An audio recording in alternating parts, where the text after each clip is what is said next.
show of hands here. If you're happy to do this, if you don't want to do this, don't. Hands up if you've ever lost somebody. All right. Hands up if you think you're never going to experience some sort of grief in your life. Okay, so we're all in on this one, aren't we? We can avoid grief. There is one brilliant way to avoid grief. Don't be born. But as you're all sitting here, I think we have to bypass that one, okay? And that's the only way you're going to avoid some sort of grief in your life. Okay. Healing from grief is not the process of forgetting. It is the process of remembering with less pain and more joy. And my little pointer. Yeah. Oh yeah, got it. Yeah. And I think matrix imprinting really helps us achieve this. Really helps us achieve this. All right, I'm just going to ask you. It's not in the workbook, but I'll get it sorted out, so it will be, yeah. And also, yeah, and I'll change it a little bit because for purposes of watching it on here, I haven't put sort of all the info because I'm going to be talking perhaps a bit more, so I'll perhaps add some info and then let you have it, okay? So, changing views on grief. Do we grieve in stages? Hands up if we think we grieve in stages. Okay. Brilliant. I'm going to go through all these questions and I'll come back and have a little chat about them. Are we resilient? When I mean resilient, are we quite tough to loss? I'm talking about loss in a broad term, but I'm going to be generally speaking about grief today, but it does extend to loss as well. So do you think we're resilient? Do we need to do anything? Perhaps we'll survive, we'll just get through it. How do we feel about that? No, don't like that one, do we? Who said that grieving is a long process? Can anybody tell me who said that? Who feels that grieving is a long process? Your definition of the word long. Okay, yeah, absolutely. So say 5 years. Does grieving have to be 5 years long? No. It's individual, isn't it? It's very, very individual. And does simply telling your story help? Okay. A little bit sometimes. And I'm playing a little bit of devil's advocate here, okay? So if we go back to the first one, do we grieve in stages? Do we know where this come from? Absolutely. Elizabeth Kubler-Ross done a lot on that. And it come from her stages of dying initially. And then she progressed it. And that's even a little dispute about that as well, if you really want to look into that. But she progressed it into grieving process. Do we know what those 5 stages are? Denial, anger, bargaining, depression, and acceptance. Okay. If you Google stages in grief, and I've had to do this because I've been doing a load of research, you get over 160,000 hits on grief. So the people that have their hands up of whether we grieve in stages or not, you're in a big majority of people in the country. Yeah, there's a lot of global monthly hits on finding out about whether we grieve in stages to help people through the grieving process. Now where do I go from there? How helpful is that? In 2002, my life was wonderful, ticking along, everything was great, personal trainer, wonderful life, 2 brilliant kids, everything was fab. Come home from one of my classes one day, everything's great, super. And my daughter come running in, my 8-year-old daughter, I've got 2 children, one was 7 at the time and one was 13. And my little daughter come running in and said, "Oh, Daddy's fallen over. I think he's messing about." So I went out and thought, yeah, he's messing about. Looked down and saw his nose was bleeding quite a bit and he wasn't breathing right. Thought, no, he's not messing about. On the phone to the ambulance, long story short, within about an hour he was dead. No symptoms, no nothing, from just my life being fine to my husband being dead. And, you know, this was a man that, you know, we got on so well, we loved each other, you know. And the one thing I always remember saying is the very person that I needed to help me in that crisis was the very person that was laying there. I went on to struggle for quite a while. And I don't really know that I went into denial and then into anger and then back to bargaining and then into something else. That made no sense to me whatsoever. I'm not saying it doesn't make any sense to anybody that agrees. For me, that made no sense whatsoever. What really made sense to me was I was struggling that day with that emotion. And EFT's a tool for that to start with, because you've got a tool straight away to help you just bring down that emotion a little bit. Yeah, so that's one thing I'm going to say at the onset here. So although the grieving, I think this is just an evolution, it's a progression. I think the stages were a brilliant space, and Elizabeth Kubler-Ross done a brilliant job, but I think we've evolved now, and I don't know how helpful those stages really are in practically helping people. Okay. Are we resilient? Now I use the word resilient because anybody heard of George Bonanno? No, he's a clinical psychologist who's looking into grief now in a totally different way. Now he says that we're resilient. You know, we're all right. We're resilient. We're built with this inner-built resilience. And laughter and smiling are brilliant ways to express that grief. How do we feel about that? I read this to start with and I thought, that sounds a little bit... And crying is a protective mechanism. So you don't sort of want to be crying. I thought, a little bit, I'm not sure about this, George. I might have to give him a little letter. So I'm thinking, all right, well, actually, then I thought back. When my husband died, because it was a sudden death, the police come round, and my brother came round. You can imagine the chaos. My eldest daughter was running around just swearing. My little one was just on the settee crying. She didn't know what was happening. And the police come round, and they sat me down, and I was pretty numb, but also... out of it, I suppose. And my brother was there, and the policeman said to me, asked me a few questions, and I looked at my brother and said, I can't believe this, Trevor, my brother, I can't believe this, it's happened again. And the policeman looked round, and he looked at me, and he looked at my brother as if, blam, we've got a serial killer on our hands here, which is quite big for mid-Wales. No, it wasn't that. It was because when I was 14, my dad died of cancer, which was pretty much a shock then as well. Talking of patterns. But, you know, I can laugh about that now. But, so maybe there is a point for laughter in all this grieving process. But that was after the event. But also, when we was arranging the funeral, I couldn't decide what music, because I knew there was one song in my head that my husband loved, and I couldn't remember what it was, and I wanted to play it at the funeral. So I thought, right, okay, yeah, what we're going to do, so we got loads of music, me and my brother would have a few glasses of wine, and we kept playing all different songs, walking in and out the front door to see if it sounded right going into the crematorium. So we'd had a few beers and we were outside the door, I'd go, right, play it now, and I'd come walking in as if I was going into the crematorium thinking, does that sound right? And we were laughing our heads off. So that was quite interesting. So, I don't want to, I just thought that was an interesting thing. But the other point, the main point with this, is there's no suggestions there of how we're going to help anybody with that, whether you're resilient or not. There's no suggestions how it's going to help. That's really suggesting that we have survived it, and I'll come on to this a little bit later. I have survived that process of loss because I'm still here. But what did I do? How did I get here? You know? Okay. Who said the grieving process was a long thing? You know, like we said, you don't know. How long's a piece of string? It's very individual. Again, that's why matrix imprinting is brilliant for grief, because it's such an individual process. Yeah. And just simply telling your story. I had a lot of help. I had a wonderful doctor. Every time I went into the doctors, he'd say to me, Janice, just have some antidepressants, just to get you back on that rung. And I'd be like, no, we've had this discussion, haven't we? And I'm not going to take them. And he was like, just this time, Janice, have them. No. And I had 5 years of counselling, which was pleasant. It was pleasant. And a lovely counsellor, wonderful lady. Don't get me wrong. She really did. The thing that happened there, I think they probably kept me alive. I think my doctor and my counsellor kept me alive during that period.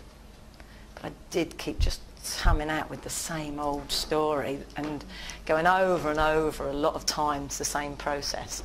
So, this is where, matrix imprinting is such a help here. I think it's really important here as well to remember, you come into grief with a whole set of problems. You've got a whole set of echoes going on that you come into grief with. And grief can be an opportunity to because, and that's how we'll often have, some people feel more guilty at one time, some people feel more angry at some times. You can just, there's going to be lots and lots of different emotions. Basic EFT can help people on a self-help basis, just at that moment, just to tap down that feeling. But matrix re-imprinting is great because we can actually, number one, we could either go back to, you know, when my husband died and go through that, which I've done, and also, or you can just pick up those emotions that are really coming up and go right back again to 6. And sometimes you don't go to that actual part of the grief. You can actually do a lot of work by going through a lot of these different emotions that you're feeling, go back to when they first come about. By the time you come to dealing with the grief, it's a whole different picture anyway. That's just something to have a little think about. And remember, just let it flow with whatever I'm saying, yeah? Because sometimes if we've been setting our mindsets, we get in a, you know, like, this is the right way and that can't be right. So just let it wash over you with whatever I'm saying. Oh, look. Which one am I going? Why have I got this in my hand and doing that? Brilliant, isn't it? Complicated grief. That's brilliant, isn't it? Yeah, one hand and don't even do it. Just going to go over this really quickly. Have you heard of complicated grief?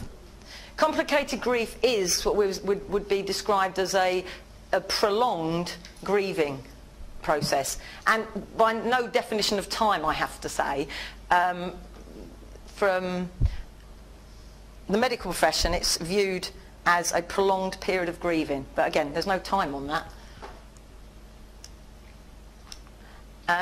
Does it exist or not? Basically, complicated grief is that prolonged feeling of grief. I definitely must have had it because it went on for about 6 years. And they're trying to put it in the DSM. You've heard of DSM? Yeah, so the Diagnostic Statistic Manual for Mental Disorders. They want to put that actually, it's tea time. That's a hint, isn't it? Is that a hint or what? That's it. Tea break, Janice. Get off. Okay. So they actually want to put that in the DSM, which would mean what? It's a mental illness. So I'm suddenly mentally ill. I've lost my husband and now I'm mentally ill. How much worse could it have got at that point, you know? I'm just putting suggestions. I'm not sure how much help that was to me, and maybe not yourself. I'm working with a lot of clients in this area since. I'm not sure. Because to be quite honest, and you know, there's a lot of people that are criticising this, if it's a mental illness, the next thing that we're going to be doing is medicating. And I'm not sure that that's complete. You know, grief, if we're born, grief's going to be some natural process, isn't it? And different cultures, I'm not going to go into this, I haven't got time, but different cultures view, you know, death and dying in a totally different way than the West view it, the Western societies view it. So, you know, that's a whole nother waffling on of me, so I won't do that. Oh, right, oh, blimey, do I want to go into this? So this was a lady that was actually, would be a prime example to have, you know, complicated grief. I'm just going to read this quickly. Her son died of bone cancer. Just read the little bit what she said. I feel guilty all the time. Guilty about living, she said. I couldn't walk into the deli because Eric couldn't go there any longer. I couldn't play golf because he couldn't play golf. My life was a mess. I couldn't talk to my friends about it because after a while they didn't want to hear about it. Stephanie, you need to get your life back, they'd say. How could I? On birthdays, I'd shut the door and take the phone off the hook. Eric couldn't have any more birthdays. Why should I? Now, that's something that could be classed as complicated grief, and then perhaps, you know, medicated on. But, you know, I've highlighted those two words. You know, straight away as a matrix re-imprinters, we got, you know, we'd know exactly how to start, or, you know, we'd be able to work with this person, wouldn't we? You know, you just feel like, wow, don't you want to get her here and say, right, come on, sit down here. So I think it's an important thing to understand and know about with grief. Pain and suffering. Old Zen proverb. Pain is inevitable, suffering is optional. Oh yeah, boy, oh boy. We are going to feel pain when we lose somebody. Yeah? It's okay to feel pain. And as I come on to in a minute, there's an acceptance and an understanding and a transformation, a whole life-changing experience around pain of any description, isn't there? When we've got a pain, and when we're talking about earlier with allergies and things come up, it's a wonderful opportunity for change. I know that at the time you won't feel like that, but it is a wonderful opportunity for change, and it's inevitable. You're going to feel it. deal with the emotions as they come up. But suffering is optional. The suffering comes in, and I think this is related to complicated grief, when we're bringing all this baggage in and we're going to keep it running. We're going to keep, because we've had it running for ages anyway. You know, a lot of people haven't worked on themselves, come into grief, masses of things that happen, and they assume it's all down to the grief, which, you know, it's a trigger. It's another trigger, possibly. So, you know, it's a case of an opportunity to work through a lot more things than you actually first perhaps realise that you'd be able to work through at a certain time when it's right. Okay, so that's just, we don't need to look at that. It's just the re-triggering. And again, matrix imprinting is great because, you know, we can deal with the pain and we can deal with the suffering by going back to seeing where some of these emotions that were already there started from. Is everybody okay so far? Are we all still awake? Good, that's a good start. Right, this is the importance of dealing with emotion. How am I doing for time, Carl? All right. Oh, lovely. Now I've got you. All right. What am I doing? I can. Yeah, I know. It's beyond me. It's far too clever. Now, don't bother reading all those. But the importance of dealing with emotional bereavement. There is, and I'm terrible. I like doing research. I used to be a psychology researcher, and I love getting all the papers and finding out what's happening where. There's a major correlation between physical illnesses and bereavement. I'm not standing here to frighten anybody, okay? I'll explain why in a minute, but there is a major correlation between physical illnesses and bereavement. And in the industry we're in, we get that, don't we? And metamedicine as well, you know, it's total sense. Lots of different things are to do with profound loss. So just the grieving itself can trigger these emotions and these stress responses in the form of physical illnesses. All sorts of different things. Okay, I've got it. No, I just got to go to my notes here because it's funny, I do all this memory work, but I haven't got a memory. When the trees start to blooming, the memories start to flooding, and my heart takes a trip to yesterday. When we walked beneath the moon and our love was in bloom, now we're two lovers drifted apart. The story of a broken heart. I wrote that. No, I didn't. Johnny Cash did. Johnny Cash wrote that. And he wrote it after he lost his wife. And 4 months later he died. Because of diabetes complications, but I think a lot of people thought he'd died of a broken heart, basically. And also, Martin and Gary Kemp, has anybody heard of them here? At Spandau Ballet. Their parents died within a month of each other. So, and you know, you probably know people that this has happened to yourself. And it's a well-known syndrome in the medical profession, broken heart syndrome. You can literally die of a broken heart. It's a condition that's recognised by the medical profession and is triggered by sudden emotional stress. Yeah, you can die of a broken heart. Again, not to scare anyone this, because actually the major point with this is, if we do the energy work around grief, you know, dare I say it, but you're almost looking at matrix imprinting as a preventative thing as well coming in here, which I think is brilliant. Work on what's going on, work on the issues around grief, and you know, you're setting yourself up for good health at whatever period and time scale that is right for you, and that will vary a lot. I'll come on to a couple of case studies in a minute. All right, so you know, why is it so great? You feel so much more in control. You know, when I did the matrix work and EFT around losing my husband, I felt much more in control. It was something, the medical profession said to me, he just died of a heart attack, there's no reason for it. There's no reason for it, you know, we don't know. It's just, you know, a massive, sudden heart attack. He wasn't unfit, he was a police officer, fit, no signs whatsoever, and he's just died of a heart attack. You know, it just didn't sort of sit with me. And this was, I was a personal trainer, I didn't do any energy work at all. So it just doesn't sound right, does it? You know, how could that happen? And again, I looked into metamedicine, and I've really had some quite revelations about what was going on, and that suited me X amount of time down the line to understand perhaps the emotional things that was going on with my husband. And that's cool, that was right for me, not for everybody. But it certainly makes you feel more in control in the time you feel really out of control.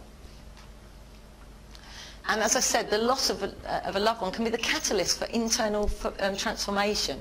And I think this is really important with clients, to help them understand that, you know, this at the right time. You know, you've got to deal with what comes through the door and what they want to deal with at that time. You know, that's the whole point of all of Matrix, isn't it? It's client-led. So you go with what the client wants to deal with or what they don't want to deal with. And some people, they want to suffer, really, and they want to suffer for a long time. And you can't get attached to outcomes. And I learned that the hard way. So I think that's really important, because to me, my personal experiences, I've gone beyond just being okay from grief into a place I never believed I could ever be. You know? Yeah, go Janice, go Janice, go Janice. And I'll tell you a little bit more about that in a second. As I've just said, it helps with physical illness, you know, any physical problems that may come up from grieving, and it certainly helps with emotional issues. And the learning, you know, the learning that you can gain from dealing with grief, and or where that comes, certain things that grief has highlighted, where they come from. It's that learning, that belief and understanding. Letting go.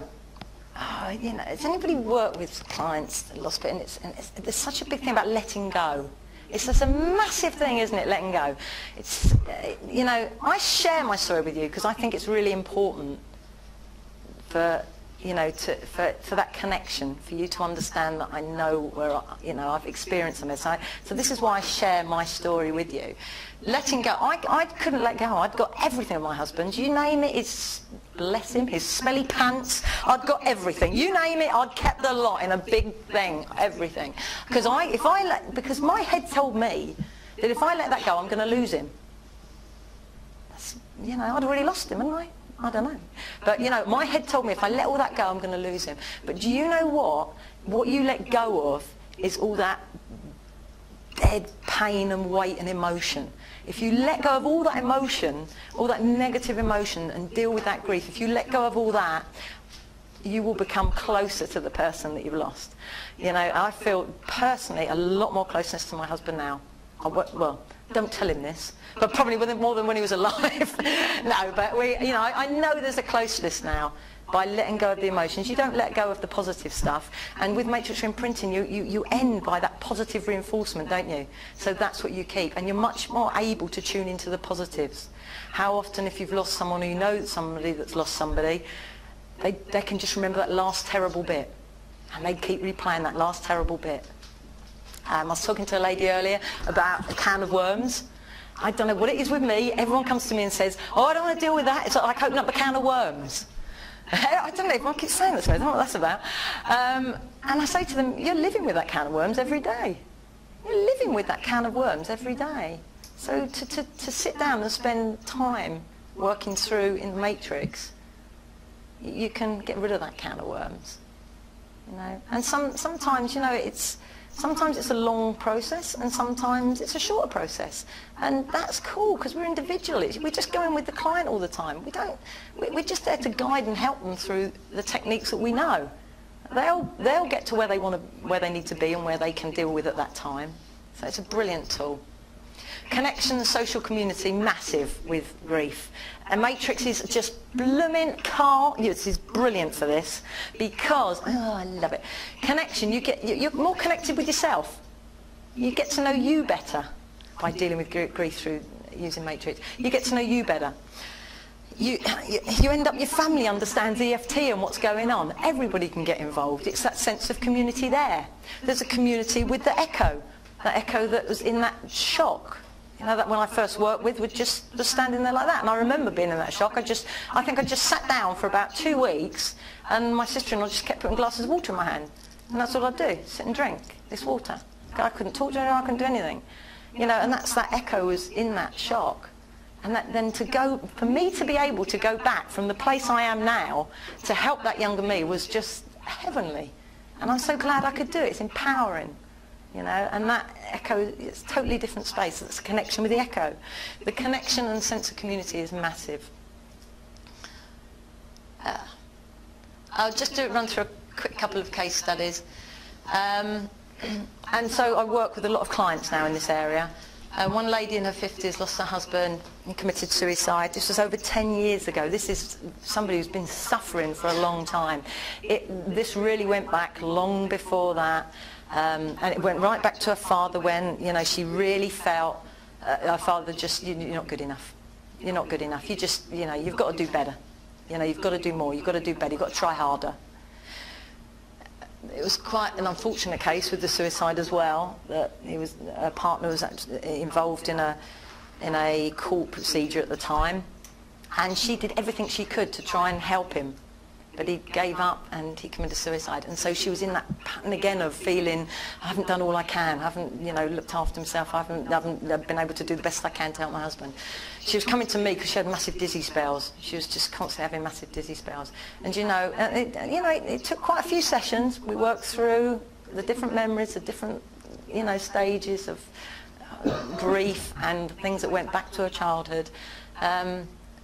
Yeah, she's flying now. She's just come on one of my FT courses now, and she's looking at life totally different, and has got a new man. He's very nice. This is my daughter. Vitiligo, is that how you say it? I never say it right.